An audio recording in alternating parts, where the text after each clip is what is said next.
Hey, this is Mr. Mitchell with another video. This video is about bacteria. Go ahead and write the questions. Bacteria. Bacteria wasn't even discovered until the 1600s. And it was Leeuwenhoek. You may remember him about his early microscope. But Leeuwenhoek discovered them. But now we know that bacteria is everywhere. There's more bacteria in your mouth than there are people on the earth. It's everywhere. Let's talk a little bit about it. Bacteria is a prokaryotic cell. That means it has no nucleus. So whenever you see things like this and things like this and these little things like this, it has no nucleus. You can see it has the cytoplasm and the cell wall and the DNA just all crumpled up in there. No nucleus. Some have flagellum. Flagellum is spelled like this, and flagellum are these long wavy type things that are coming from the bacteria. Now, not all of them have flagellum. If you look up here, you can't really tell if any of them do or not, but some have no flagellum, some have flagellum just coming out the end like these, and some have flagellum all over the place on them. So that's a characteristic that you often find with bacteria. And bacteria varies with flagellum and varies with shape and size. Now, bacteria must have a food source to survive. Some bacteria are autotrophs. You may remember that autotrophs make their own food, like plants, and some bacteria are like that. They make their own food. Other bacteria are heterotrophs. These are the ones that you would find on meat. Here's some mold, bacteria mold on meat, kind that you would find on bread. This is their food supply. And they're heterotrophic bacteria, and they have to feed upon something. You might find bacteria in clabbered milk. You would find bacteria in clabbered milk. You'd find it on decaying leaves on the forest floor. Now, some bacteria need oxygen for respiration. Other bacteria does not need oxygen. It just kind of depends on whether it's a heterotroph or an autotroph.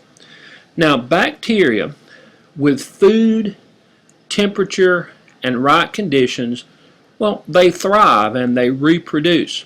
Now, here's a little bit about their reproduction.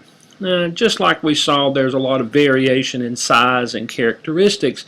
There's also variation in bacteria reproduction. One kind of bacteria reproduction is asexual, another kind is sexual. Let's talk about the asexual first. And they produce with something called binary fission. That's where one cell, like right here, ends up producing two cells, like right here. So it's getting the same genetic material and just dividing it up. So the offspring, if you call it offspring, are like one cell completely divided, and they turned out to be identical to their so-called parent, you might say. And that's in asexual reproduction. It's called binary fission. Now, whenever you think of the term sexual reproduction, you probably think of something else than what it turns out to be with bacteria. Bacteria have something called conjugation.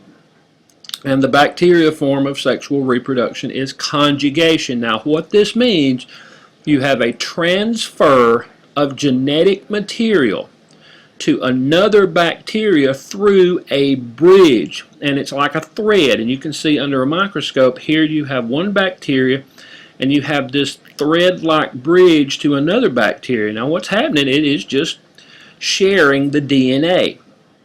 So here you have two cells, and you have like plasmid, or part of the DNA here, and you have this thread-like material which goes between them. It shares some of the genetic material, and that way, whenever these cells do divide in binary fission, it has more than one cell's reproduction. So unlike binary fission, where you basically have a copy of one cell, two identical copies of one cell, here you won't have two identical copies of one cell because you have DNA from one and you have DNA from another. So that's kind of the difference between the asexual and the sexual here. Sexual ends up being DNA from two, even though it eventually divides like binary fission. It has the DNA from two instead of the DNA from one, which is what asexual reproduction or the binary fission would turn out to be.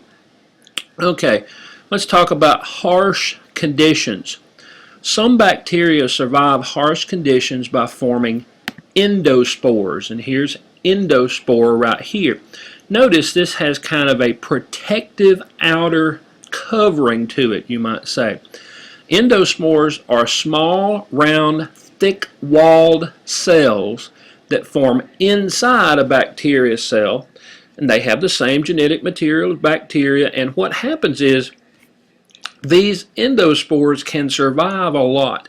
They survive freezing, they survive excessive heat, and what happens is this is just kind of the bacteria's way of ensuring its survival. So if you like put a piece of ice in your mouth and let it melt, that doesn't kill all the bacteria there. It's able to use endospores to kind of keep itself from freezing and not being able to survive. Now there is a point at which you can do away with bacteria as far as heat goes, but you'd have to get past what an endospore can put up with, I guess you might say. Sure, some bacteria is bad. And this is where you kind of get differences between viruses and bacteria, because viruses, well, viruses are parasites and they are out to destroy cells. But bacteria, not quite so much. Bacteria actually helps us in many instances, not all, but many. Autotrophic bacteria adds oxygen to the air. You have food production like cheese, pickles. They're formed through bacteria. And I don't know if you're familiar with blue cheese. This is a slice of blue cheese. This blue part is bacteria. And you know, if you've ever had blue cheese and tasted the blue part, you know that that is probably the best tasting part of it. I mean, bacteria is in us, it's around us. Some of it is not bad for us, as in the case of the cheeses and the pickles here. Vinegar is also produced by bacteria. Of course, bacteria causes food to spoil. So pasteurization, here's that word here, is a way to kill off bacteria and us not have some of the bad parts of bacteria. For example, milk. Milk goes through pasteurization. What happens in pasteurization is that it is heated up, and in this instance you can see it's heated to 72 degrees Celsius. Keep in mind that's a lot hotter than 72 degrees Fahrenheit. And that's how high it is to kill off the bacteria. So once the milk is gotten out of the cow, it has the potential to have a lot of bacteria in it. Then when it's heated, it doesn't have that bacteria in it. So that kind of helps it, starts it off whenever it's on the shelf like this, as far as being as bacteria free as you can get. You may have heard, we may have even talked about Louis Pasteur. He was the scientist that came up with the idea of pasteurization, and this doesn't kill off the food's taste, even though it is used to kill off the bacteria. Now, like I said, there's a lot of good that bacteria can do. You have bacteria which helps with being decomposers. The bacteria in the soil breaks down those dead organisms. Without decomposers, you know that we would have just dead carcasses laying around. But decomposers, this bacteria in the decomposers helps break them down. You may remember us talking about nitrogen fixers.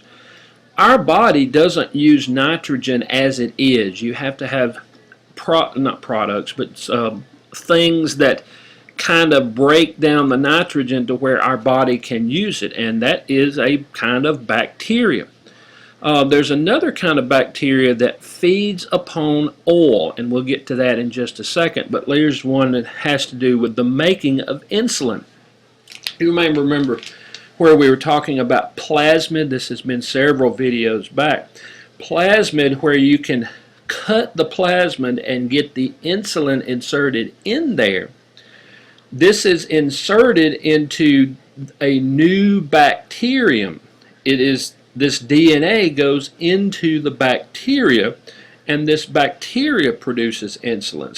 So mankind has figured out some ways to use bacteria, unlike viruses.